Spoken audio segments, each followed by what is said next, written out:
हर हर शङ्कर जय जय शङ्कर काञ्ची शङ्कर कामकोटि शङ्कर. காஞ்சி மகாபெரியவரின் அருளை பெற நம் மனம் தூய்மையாக இருக்க வேண்டும்.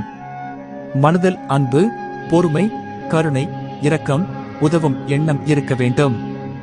கோபம், பொறாமை, எரிச்சல், வெறுப்பு கூடாது. சுத்தமான இடத்தில்தானே சுகாதாரம் இருக்கும். சுத்தமான மனதில்தான் அமைதி குடிகொள்ளும். மன தூய்மையுடன் நாம் நல்லதை பின்பற்ற வேண்டும். வேண்டவே வேண்டாம் என அவர் தவிர்க்கச் சொன்ன பல விஷயங்களில் காபியும் ஒன்று. காபி இல்லாமல் இருக்க முடியுமா? அதிகாலை எழுந்தவுடன் இதை குடிக்காவிட்டால் அவ்வளவுதான். தலைவலி வந்துவிடும், வேலையும் ஓடாது.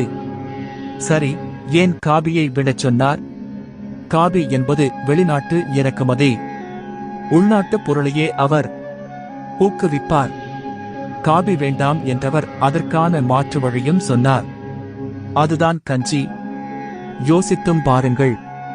காலையில் கஞ்சி குடித்துவிட்டு விவசாயிகள் வயலுக்கு சென்றனர். உடம்பு, மனம் இரண்டையும் கெடுக்கும் விஷமான கபைன் என்று டிகாஷனை சேர்த்து சுவையான பாலை வீணடிக்கிறோம்.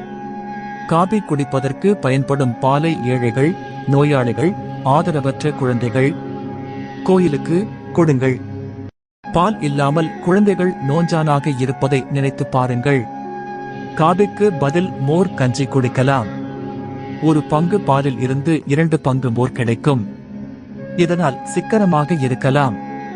சிலருக்கு பால் ஒத்துக்கொள்வதில்லை. அவர்களுக்காகவே கோமாதா மோரை தருகிறாள் என்கிறார் மகாபெரியவர். நன்றி.